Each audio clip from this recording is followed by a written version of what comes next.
Hi guys, and welcome back to this video, and today we're going to be doing the top 10 best, in my opinion, classic Who episodes. Now, just before we start, I want you to know this is my opinion and this isn't the right list. This could much be the wrong list.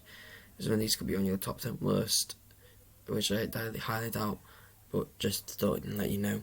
Also, this won't include anything from Christopher Eccleston up to Jodie Whittaker's era, and so it will only be the first 26 seasons and the movie, although the movie's not in it. So in 10th place we have the Daleks' invasion of Earth. I think it's a solid Dalek story, and I think it's probably amazing for the time that in this first episode, in the first Dalek episode, they're like kind of coming across, and there's only a couple of them, and there's a point where they're using cutouts to make it look like there's more than there is, and then this second episode there's just loads of them around everywhere around London, and it's just crazy. Now next we have the Sunmakers, which is probably my most controversial choice on the list. I put Sunmakers on here because I think it's a good watch. It has a good political reasons on it, and it's got like a lot of talking. It talks a lot about political issues at the time, which is quite interesting. And also, I just think that the Doctor and Leela is a very good companion pairing, as you may know. 8 is The Invasion. It's just a superb Cyberman story. It's probably the best Cyberman story in my opinion. However, it can be quite daunting as there's 8 parts to it, so if you want to watch a short Cyberman story, probably something like the Moonbase would be better for you. Although I think that The Invasion is probably I think Invasion is probably the better story. It's just maybe people might argue there's a bit of padding, but I don't think so. I think it flows quite well. So then, in 7th place, we have Resurrection of the Daleks, which, to me, probably epitomises the best of Davison's era. It's a dark story. Quite a lot of people die in it, and I think the Daleks are portrayed quite well, and I think Terry Malloy's Davros isn't the best Davros, but he's a very solid actor, and I think he's definitely obviously the most consistent, considering he's appeared so far in most stories. So yeah, I also like the more, as a new Who fan, the more 2-part 45-minute format, like the new series, rather than the 20 minutes. However, the 20 minutes are pretty good if you want to just watch a short, quick one, I suppose. That means that in 6th place we have Spearhead from Space, the only post-generation story on this list. But yeah, Spearhead from Space is amazing. Good introduction to Jon Pertwee's Doctor. A great introduction to a new companion, Liz Shaw. Good new villain, which is a bit underused in my opinion.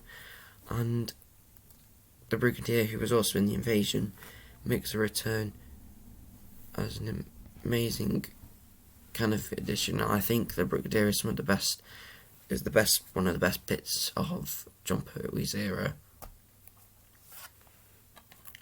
In 5th place, we have Robots of Death, again with the 4th Doctor and Leela. As I said, I think it's quite a good companion pairing, and I think this is probably the best episode that we got post-series 14, and post-series 13, from Tom Baker's era, and I think it just epitomises a nice run around with something evil going on.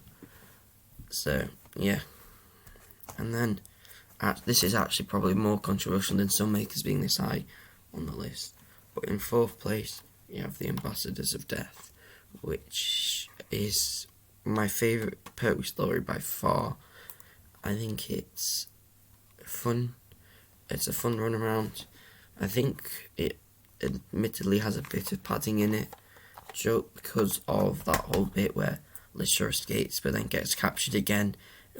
It just felt a bit needless, but I think it works well as a story and it functions well as a story.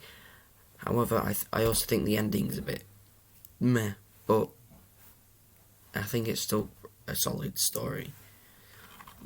Now, The Keys of Marinus, I really like, and it's my favourite First Doctor story for one reason and one reason only, is that this was back when the companion was as important as the Doctor and as a character. So there's a point where the Doctor just leaves them for 2 episodes, and Ian and Barbara and Susan just do their own thing, and then he just appears back again, and I just find that hilarious. It's just he's just there, and he doesn't need to be there anymore, and it just shows how nowadays the Doctor's the centre of attention, but back then the companions were also part of the whole show. Now in second place is The Enemy of the World. It is by far the best 60s story, arguably it should have been the War Games up here, but I chose either the War Games or this because I didn't know which one to put here, and I thought this one is just a bit better. I like a lot of the characters in it. I think Jamie and Victoria are amazing, Troughton's Doctor, and when he plays as Salamander, it's just amazing. And then in first place is Genesis of the Daleks. I think, rather than Terry Malloy, I think that Davros is played a lot better in this one. He seems more like a maniacal scientist, and is more quiet and subtle by Michael Wisher. And I think, although some people argue that it's a bit annoying that the Daleks aren't actually in it that much, I think that kind of adds to the story, because I think if you want to watch a Dalek story from Classic Era, you want to watch something like probably Remembrance or anything pre-Genesis, so Pertwee, Troughton or Hartnell. But if you want to watch a good Davros story with a good companions and good Doctor, then Genesis is the best way to go. And I think since this is probably, before I collected them a lot, this was the first one I had, I think I've got a lot of nostalgia for it, so yeah. So that's it. So that was my top 10. You might have a different top 10, but if you do, please put what your top 10 Doctor Classic episodes will be in the comment section down below. Now, keep in mind I've not got some superpowers and watched every single one, even the ones that are missing. So, and I haven't watched any reanimations, and I haven't watched any of the animations. So, yeah, you'll have to give me a bit of leeway for that. I will do a top 10 worst episodes that I own, and possibly a couple that I don't own that I had watched on BritBox a couple of times. So yeah, that's it from me. Please like and subscribe, and yeah, see ya.